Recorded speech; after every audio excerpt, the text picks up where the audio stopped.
Hello, Wise Pages family, and welcome back. Have you ever woken up and realized you've brushed your teeth, made your coffee, or scrolled through your phone without actually thinking about it?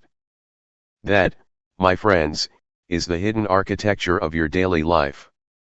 Today, we are diving into a modern classic, The Power of Habit by Charles Duhigg. We're going to crack the code of why we do what we do, look at the science of the habit loop, understand the secret of cravings, and learn how a struggling coffee chain like Starbucks turned willpower into an automatic routine. Whether you want to break a bad habit or build a great one, let's turn the page. Let's start with the core idea, the habit loop. Every habit follows the same three-step pattern. First, there is the cue. This is the trigger that tells your brain to go into automatic mode. A cue can be internal, like an emotion or a thought, or external, like the time of day, a location, or specific people. Second comes the routine. This is the actual behavior you perform in response to the cue. It could be physical, mental, or emotional. And finally, there is the reward. This is the positive feeling or satisfaction you get from doing the routine. When your brain gets that reward, it releases dopamine, and the neural connections for that action grow stronger. That is the habit loop: cue, routine, reward. For example, feeling bored is the cue, checking your phone and scrolling social media is the routine, and feeling entertained or connected is the reward. Brushing your teeth after breakfast, cue is finishing your meal, routine is brushing, reward is a clean mouth and fresh breath. Understanding this loop allows us to identify both our good and bad habits, and crucially, it lets us replace undesirable habits with desired ones. But there is a deeper layer, craving. A cue by itself is useless unless you actually want the reward. That desire, that physical or psychological request, is a craving. Cravings are more primitive than simple wants, and they are often hard to resist. Charles Duhigg argues that understanding the habit loop isn't enough to build new habits. You need to create a craving. Take the case of Eugene Pauly, a man with a brain injury who lost the ability to form new memories. Surprisingly, he could still form new habits because his brain's reward center, the striatum, was still working. Or consider Claude Hopkins, the advertising genius behind Pepsodent toothpaste. He didn't just sell clean teeth, he sold the sensation of removing the film on your teeth. He created a craving for that specific feeling. So, how do we use this to build a new habit? First, identify the deep desire behind the habit. For example, if you want to exercise, your deep desire isn't just a good body, it might be to feel confident or to look attractive. Second, link that desire to a specific reward that will release dopamine. Finally, attach that reward to a new routine. Your brain will slowly start to crave the reward, and the new habit will stick. Now, let's talk about the golden rule of habit change. You cannot extinguish a bad habit, you can only change the routine while keeping the same cue and the same reward. Think of habits as a well-worn path in your brain. If you are stressed, that is the cue. Smoking a cigarette is the routine. Feeling calm is the reward.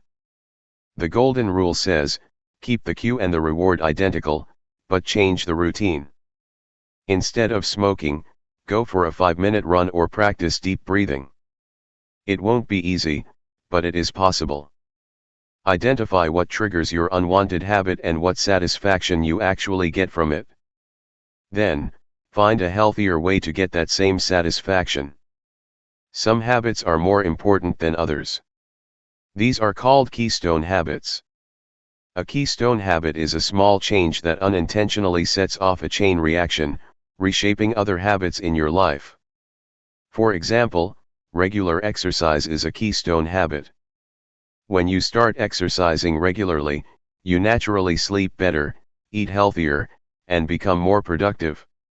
Meditation and good sleep patterns are other examples. To choose a keystone habit, ask yourself, What small change could I make that would trigger positive changes elsewhere? Start small, track your progress, and reward yourself when you succeed. Keystone habits are powerful tools because they don't just change one thing, they change everything. Charles Duhigg also explores how companies like Starbucks use these principles. Starbucks doesn't just sell coffee, they teach willpower as a skill. They discovered that willpower is a finite resource. If you use it up making difficult decisions all day, you will have none left for a challenging customer. So, they automate willpower. They train employees to have specific routines for stressful situations, like the latte method: listen to the customer, acknowledge their complaint, take action, thank them, and explain why the problem happened. By practicing these routines until they become automatic, employees don't have to rely on raw willpower during a crisis. They simply execute the habit. So, we learn that willpower is limited, but we can save it by turning good behaviors into automatic habits. Duhigg also examines how crisis creates change. He tells two stories. First, the 1937 fire at London's King's Cross station, which killed 31 people and led to sweeping new safety regulations. Second, a 2009 medical error at a Rhode Island hospital that led to new safety procedures. Crisis helps in two ways. First, it shows people that the current way of doing things is broken. Second, it brings people together under a common goal. A good leader uses a crisis to show why a new habit is necessary and to unite the team behind that change. Now, let's look at how companies predict your behavior. Retail giants like Target use data analytics to figure out your habits. They created a system to analyze purchasing habits, especially of pregnant women, because their buying patterns change dramatically.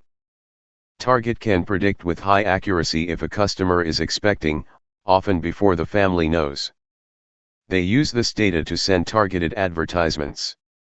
Is this good or bad? It depends. If you use data to serve your customers better, that is good. If you use it to manipulate them, that is bad.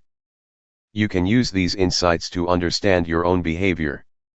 Track your credit card bills and emails to see where your money and attention go. Pay attention to commercials and ask yourself, what are they trying to make me crave? Finally, let's look at social movements. Duhigg studies two different movements: the rise of Saddleback Church in California and the Montgomery bus boycott. Saddleback Church, founded by Rick Warren, focused on small communities, leadership development, and religious education. These habits turned it into a massive, successful movement. The Montgomery bus boycott, triggered by Rosa Parks refusing to give up her seat, focused on organization, tolerance, and discipline. The activists built a strong organization, supported each other with understanding, and maintained strict discipline to stay focused on their goal. Duhigg concludes that successful social movements need three things: a strong organization that brings people together, a culture of tolerance and support, and the discipline to stick to the goal. If you want to start a movement, clearly define your goal, build a strong organization, promote tolerance, and maintain discipline. So, where does responsibility lie? Habits are powerful. They control much of our behavior. But does that mean we are not responsible for them? Duhigg argues that habits weaken our will, but they do not erase it entirely. We are partially responsible. We can control our habits, but it takes effort and awareness.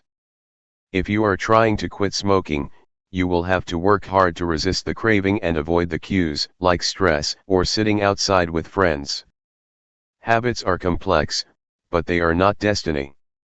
Friends, that was our summary of The Power of Habit by Charles Duhigg. Remember, you cannot eliminate a habit, but you can change the routine. Find your cue, identify your reward, create a craving, and replace the bad routine with a good one. If you enjoyed this summary, please subscribe to Wise Pages. Thank you for listening until the very end. Stay wise.